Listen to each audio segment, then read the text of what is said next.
Our YouTube channel science academy with PK sir. तो 100 marks के English के आज के क्लास में हम लोग पढ़ने वाले हैं sweetest love I do not गो का ऑब्जेक्टिव टाइप क्वेश्चन। ठीक है, इस चैप्टर से पूछे जाने वाले एक भी क्वेश्चन इस वीडियो से बाहर नहीं आने वाले हैं। सो आप वीडियो के अंत तक बने रहिए हमारे साथ बिना स्किप किए हुए और देखते रहिए इस वीडियो को। तो चलिए चलते हैं अपने पहले क्वेश्चन की ओर। हमारा पहला क्वेश्चन दे रखा है John Donne has written the poem. जैसा कि मैंने एक्सप्लेनेशन की क्लास में आपको सारा चीज़ क्लियर कर दिया था कि जॉन डन जो है वो sweetest love I do not go chapter को लिखे हैं। हमने इसका ट्रिक भी बता दिया था। क्या बताया ट्रिक, क्या बताया था कि डॉन को कभी लव नहीं होता है। ट्रिक हमने बताया था कि डॉन को कभी लव नहीं होता है। ठीक है ना, डॉन से आपको याद करना है जॉन डॉन और लव से याद करना है sweetest love I do not go. तो ये आपका चैप्टर का नाम हो गया और ये आपका राइटर का नाम हो गया। ठीक है, तो इससे याद रखेंगे क्या कि जॉन डॉन के द्वारा लिखा गया पोएम कौन सा है, sweetest love I do not go. चलिए इस पहला क्वेश्चन का आंसर हो जाएगा option number C, sweetest love I do not go. बढ़ते हैं अपने नेक्स्ट क्वेश्चन की ओर। हमारा नेक्स्ट क्वेश्चन है sweetest love I do not go is. Sweetest love I do not go क्या है? एक सोनेट है, एक ऑड है, एक लायरिक है, एक बैल्ड है। ठीक है, तो हमने आपको बताया था कि sweetest love I do not go जो है वो एक लव लायरिक है। ठीक है, यानी कि लव का मतलब होता है प्यार, स्नेह से भरा हुआ एक गीत है जो कि sweetest love I do not go chapter में लिखा गया है और इसको जॉन डॉन ने कंपोज किया है अपने वाइफ के लिए। ठीक है ना, अपने वाइफ, अपने प्रेमिका भी कह सकते हैं, अपनी वाइफ को ही प्रेमिका वो कहते थे। तो चलिए इसका सही आंसर हो जाएगा ऑप्शन नंबर सी, लैरिक। क्या था ये? एक लैरिक था। ठीक है ना, एक गीत था। लैरिक का मतलब होता है गीत। चलिए नेक्स्ट क्वेश्चन की ओर बढ़ते हैं। हमारा नेक्स्ट क्वेश्चन है क्वेश्चन नंबर 3। कहता है sweetest love I do not go is. Sweetest love I do not go is. Sweetest love I do not go एक क्या था? तो ऑप्शन है आपका a didactic poem, an allegorical poem, option C है a love poem और D है none of this. तो हमने अभी आपको बताया कि लव पोएम था ये। ठीक है ना, एक लव लायरिक था। तो ये आपका सही आंसर हो जाएगा option C, a love poem. ठीक है, जॉन डॉन के द्वारा जो कंपोज किया गया ये पोएम है sweetest love I do not गो, वो एक लव लायरिक था यानी कि लव पोएम था। चलिए बढ़ते हैं नेक्स्ट क्वेश्चन की ओर। हमारा नेक्स्ट क्वेश्चन है question number 4। John Donne had seen the sun setting dot dot dot night. बताया गया था आपको चैप्टर में कि जॉन डन बताते हैं सूर्य के बारे में कि सन जो था वो पिछली रात को यात्रा पे गया था और आज सुबह वह वापस आ चुका है। तो यहाँ पे मेंशन किया गया है John Donne had seen the sun. John Donne ने सीन किया था सन को, मतलब एक दिखाया था किसको, सन को। क्या कि वो यस्टर नाइट को यात्रा पर गया था। यस्टर नाइट का मतलब होता है पिछली रात। तो यहाँ पे आप भर सकते हैं यस्टर नाइट। यस्टर नाइट ये today, yesterday, tomorrow, none of this. इसमें आपका कोई भी ऑप्शन मैच नहीं कर पा रहा है। ठीक है, इसमें कोई भी ऑप्शन मैच नहीं कर पा रहा है। चलिए यहाँ पे यस्टर नाइट होना चाहिए था। ऑप्शन को थोड़ा सुधार लेंगे, ये यस्टरडे नहीं होगा, या आप डे को हटा दीजिएगा, डे काट दीजिएगा, नाइट वहाँ ऑप्शन में लिखा हुआ है, इस डे को काट दीजिएगा। ठीक है, तो हो जाएगा यस्टर। ठीक है, तो यहाँ पे भरा जाएगा क्या, यस्टर, और नाइट तो पहले से है ही। तो आपका हो जाएगा John Donne had seen the sun yes setting yester night. Clear है, यहाँ पे ऑप्शन को सुधार लेना है, डे को काट लीजिएगा ऑप्शन पे से। ठीक है, चलिए बढ़ते हैं हमारे नेक्स्ट क्वेश्चन की ओर। हमारा नेक्स्ट क्वेश्चन है this poem has been addressed to. यह पोएम किसके लिए कवि ने लिखा था? तो आपका ऑप्शन है डॉन्स सिस्टर, यानी जॉन डॉन ने अपनी बहन के लिए लिखा था, डॉन्स मदर अपनी मदर के लिए लिखा था, डॉन्स फ्रेंड अपने फ्रेंड के लिए लिखा था, या डॉन्स वाइफ या अपने वाइफ के लिए लिखा था। मैंने अभी आपको बताया कि वो अपने वाइफ को इंडिकेट करते हुए बताते हैं कि ये मेरी प्यारी महबूबा, मैं तुमसे दूर नहीं जा रहा हूँ, तुम बस ये सोचो कि कुछ देर की यात्रा करने के लिए जा रहा हूँ, जैसे कि सूर्य गया था और जैसे वो अपनी जर्नी को यात्रा को पूरा करके वापस आ चुका है, मैं उससे ज़्यादा तीव्र गति से यात्रा करके आऊँगा, क्योंकि मेरे पास तो आने के लिए वजह भी है, वो तुम हो। ठीक है, तो इसका सही आंसर हो जाएगा क्या, डॉन्स वाइफ। चलिए बढ़ते हैं अपने नेक्स्ट क्वेश्चन की ओर। हमारा नेक्स्ट क्वेश्चन है question number 6। Yester night the sun went hence is taken from. बहुत ही इंटरेस्टिंग क्वेश्चन है ये, और ये क्वेश्चन को आप ध्यान में रखिएगा, इसका कोई लिमिट भी नहीं है। ठीक है, yester night the sun went hence, इसका मतलब है ये जो आपका लाइन लिया गया है, ये जो आपका दिख रहा है, ये लाइन इस पोएम से लिया गया है। और ऐसा पोएम से कोई भी एक लाइन उठा सकता है और पूछ सकता है कि वो कहाँ से लिया गया है, किस चैप्टर से लिया गया है। पहला option song of myself, an epitaph, sweetest love I do not go, the soldier. तो आपको ध्यान से पढ़ना होगा बुक को, बुक के हर एक लाइन को, कि वो कौन सा लाइन किस चैप्टर से लिया गया है। तो आपका हम लोग इसमें जान रहे हैं, पिछले क्लास में हमने पढ़ा था yester night the sun went hence. हमने बताया था कि जॉन डन ने अपने चैप्टर में बताया है कि यस्टर नाइट यानी पिछली रात सन जो है वो यात्रा पे गया था और वो आज वापस अपनी यात्रा को पूरा करके आ चुका है। तो ये लाइन किस चैप्टर में था? The sweetest love I do not go chapter में था। ऑप्शन सी करेक्ट कर लेंगे, ठीक है। चलिए बढ़ते हैं नेक्स्ट क्वेश्चन की ओर। हमारा नेक्स्ट क्वेश्चन है question number 7। John Donne is well known for, John Donne किस चीज़ के लिए जाने जाते थे? देखिए songs and sonnet, satires, sermons, all of this बताया गया था आपको।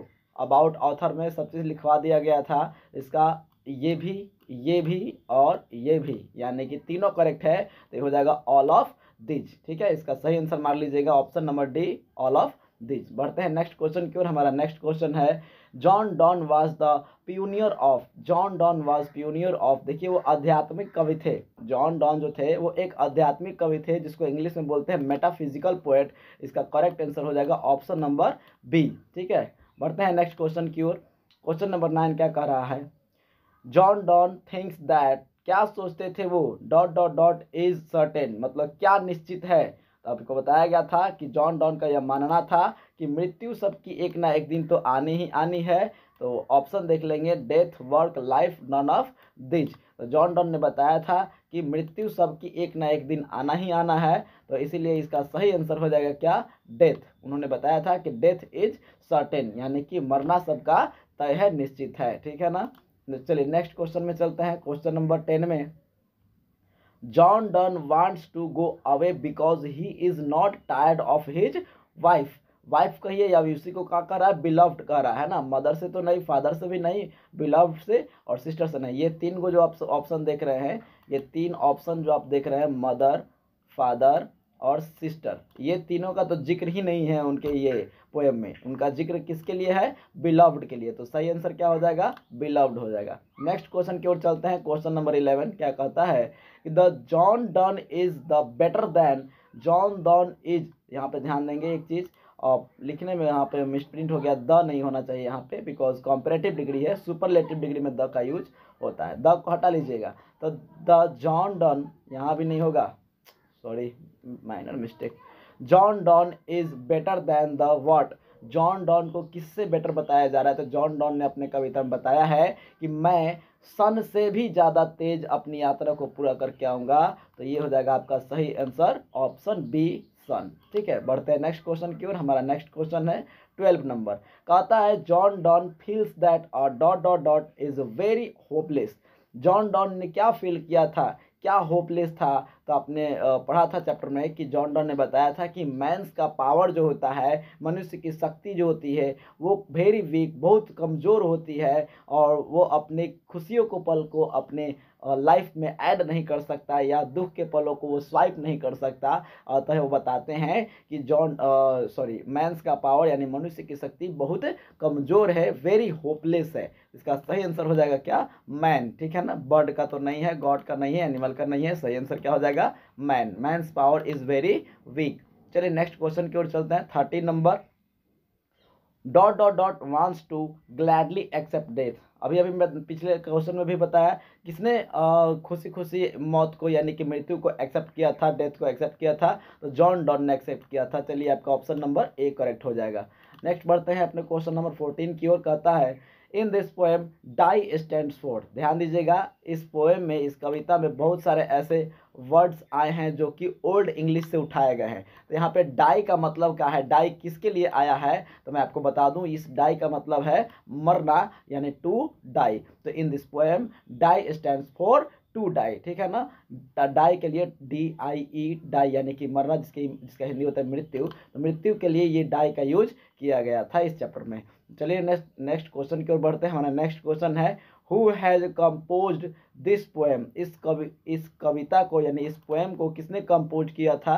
तो आपको मालूम ही है जॉन डॉन ने, तो आपका ऑप्शन देख लीजिए, John Donne, John Keats, T S. Eliot, none of this. सही आंसर हो जाएगा जॉन डॉन। क्लियर है ना। अब ध्यान दीजिएगा, ये क्वेश्चन ऐसा नहीं पूछेगा, ये क्वेश्चन इस टाइप से नहीं पूछेगा कि who has compose this poem. यहाँ पोएम का नाम जरूर देगा, ठीक है ना, बिकॉज आपको क्या पता कि कौन से पोएम की बात हो रही है। यहाँ तो हम लोग इस चैप्टर के लिए पढ़ रहे हैं, इसीलिए ऐसा लिख दिया गया है। चलिए हमारा नेक्स्ट क्वेश्चन क्या कह रहा है कि when did the John Donne, देखिए यहाँ पे नाम दे दिया है व्हेन डिड ही, यानी कि किसके लिए यूज किया है ही, जॉन डन के लिए। When did he born, John Donne का जन्म कब हुआ था, तो उसका जन्म मैं बता दूं 1572 ईस्वी में हुआ था। तो आपका करेक्ट आंसर हो जाएगा ऑप्शन ए 1572। अब चलते हैं अगले क्वेश्चन की ओर। हमारा नेक्स्ट क्वेश्चन है कि he has to live dot dot dot before he could complete his degree. आपको बताया गया था उनके अबाउट ऑथर वाले पार्ट में कि उनको जो है कैथोलिक धर्म में उनका जन्म हुआ था, रोमन कैथोलिक धर्म में उनका जन्म हुआ था इंग्लैंड में, है ना। और उस समय जब उनका जन्म हुआ था, उस समय वहाँ के लोग जो थे वो रोमन कैथोलिक फैमिली के विरुद्ध थे, अगेंस्ट थे, वहाँ से उनको नहीं माना जाता था, है ना। तो इसलिए यही कारण है, उनके धर्म के कारण ही उनको ऑक्सफोर्ड यूनिवर्सिटी से बिना किसी डिग्री के निकाल दिया गया था, ठीक है ना। और जॉन डॉन को ऑक्सफोर्ड यूनिवर्सिटी से बिना किसी डिग्री प्राप्ति के ही निकाल दिया गया था। तो इसका करेक्ट आंसर ए नंबर हो जाएगा Oxford University. He had to leave Oxford University before he could complete his degree. बिना डिग्री को बिना कोई डिग्री लिए ही उनको ऑक्सफोर्ड यूनिवर्सिटी से निकाल दिया गया था, ठीक है ना, छोड़ने के लिए फोर्स कर दिया गया था। अगला क्वेश्चन की ओर चलते हैं। हमारा नेक्स्ट क्वेश्चन है 18 number, sweetest love I do not go is Donne's क्या। Sweetest love I do not go जो है डॉन्स की क्या है, कॉन्टिनेंटल ट्रिप है, स्पेयर ट्रू है, वयाग है, नन ऑफ दीज है। चलिए इसका आंसर आपका सही हो जाएगा option number A, continental trip है। चलिए बढ़ते हैं नेक्स्ट क्वेश्चन की ओर। हमारा नेक्स्ट क्वेश्चन है और he was dot dot dot centuries writer. He was dot dot dot centuries writer. आपको पता है कि उनका जन्म कब हुआ था, 1572 ईस्वी में, ठीक है ना। उनका जन्म 1572 ईस्वी में था। तो जाहिर सी बात है कि उन्होंने 16वीं शताब्दी में अपना एक कविता लिखा था, क्योंकि 1500 के बाद जो आपका साल चलते रहता है 1600 तक, उसको क्या कहते हैं, 16वीं सदी कहते हैं, ठीक है ना। तो उन्होंने he was 16th century writer, मतलब कि वो 16वीं सदी के क्या थे, कवि थे। चलिए आपका सही आंसर हो गया ऑप्शन नंबर बी 16th, ठीक है, 16th।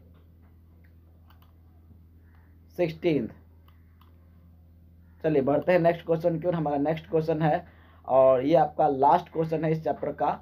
This line he hath no desire, ध्यान दीजिएगा, ये जो लाइन दिया हुआ है he hath no desire nor sense, he hath no desire nor sense, ये किस चैप्टर से लिया गया है। तो वो आपने पीछे हमने आपको एक और क्वेश्चन ये शायद दिया था यस्टरनाइट वाला, कोई भी लाइन उठा कर दे सकता है और पूछ सकता है कि ये किस चैप्टर से लिया गया है। तो ध्यान दीजिएगा, हम पढ़ रहे हैं sweetest love I do not go. तो आपका ऑप्शन देख लीजिए क्या दिया हुआ है, an epitaph, to autumn, C number में song of myself, and at last sweetest love I do not go. Answer भी आप लोग देख चुके हैं, क्या हो जाएगा, sweetest love I do not go, ये लाइन इस चैप्टर से लिया गया है। तो इस प्रकार से आपका 20 क्वेश्चन खत्म हो चुका है। तो चलिए आज के लिए इतना ही रहने देते हैं। यदि आपको ये वीडियो पसंद आया हो तो लाइक कमेंट शेयर जरूर करें और सब्सक्राइब करने के बाद बेल आइकन को जरूर प्रेस कर दें, ताकि कभी भी नया वीडियो मैं आपको अपलोड करूं तो आपके पास नोटिफिकेशन जल्द से जल्द पहुंच जाए, ठीक है। तो चलिए मिलते हैं हम किसी नेक्स्ट वीडियो में अगले टॉपिक के साथ, अगले चैप्टर के साथ। तब तक के लिए आप पढ़ते रहिए, तब तक के लिए बाय।